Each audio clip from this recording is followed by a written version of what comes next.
Honourable Parwinder Kaur. Thank you, President. Yesterday we celebrated the World Science Day, and today I'm really proud to stand here in front of all of you as it marks a proud and defining moment for Australia's STEM future.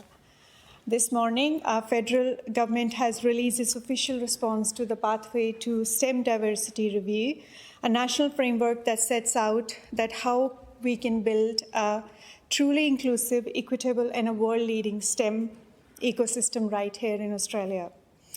As one of the independent panel members out of the three who helped deliver this review alongside Chair Sally Ann Williams and Michaela Jade, I warmly welcome the government's comprehensive statement that was announced this morning by Senator the Honourable Tim Ayres, the Minister for Industry and Innovation and Minister for Science.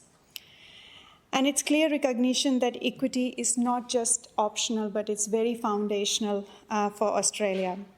And it is a national commitment to create a science and technology sector that represents all Australians, values every voice, and equips our nation for the challenges of the future. I commend the federal government for accepting, in principle, the majority of the review's 11 recommendations that we made last year.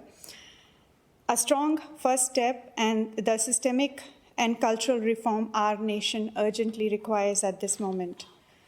The decision to hold grant recipients and suppliers accountable for safe and inclusive workplaces is particularly powerful.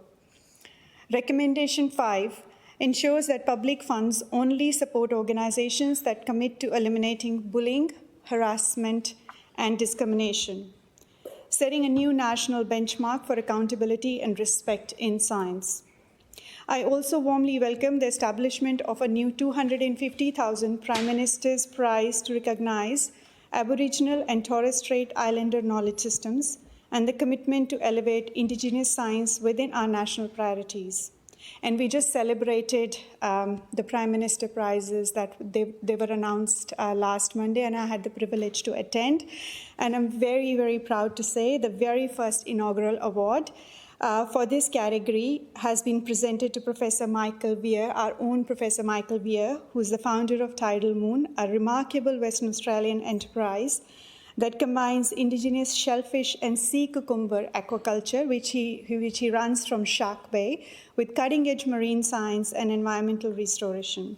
And Tidal Moon's work exemplifies how traditional knowledge and modern science can unite to regenerate coastal ecosystems, create sustainable livelihoods, and empower local communities.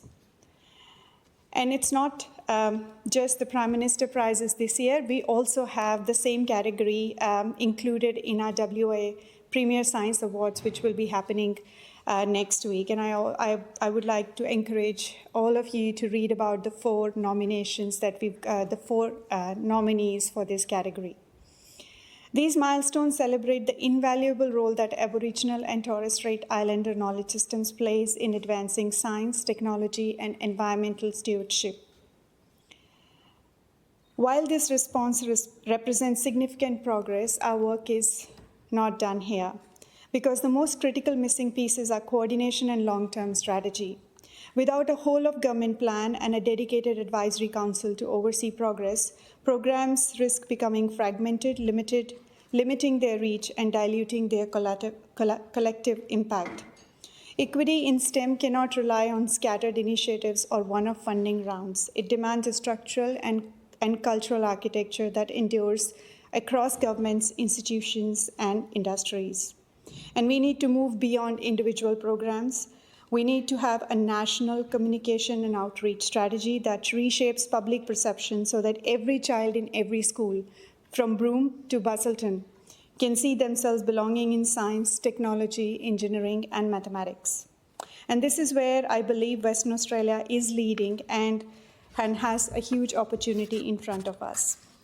And our state is already home to some of the most exciting science and innovation ecosystems in the country, from clean energy technologies and biodiversity genomics to space exploration, medical research, and data science. We have world-class institutions visionary industry partners, and an extraordinary diversity of communities whose perspectives can power this innovation. WA can actually become the model state for implementing the review's vision, embedding equity, safety, and inclusion across every level of STEM education and employment. And if Australia wants to remain globally competitive, our science workforce must reflect the full richness of our society.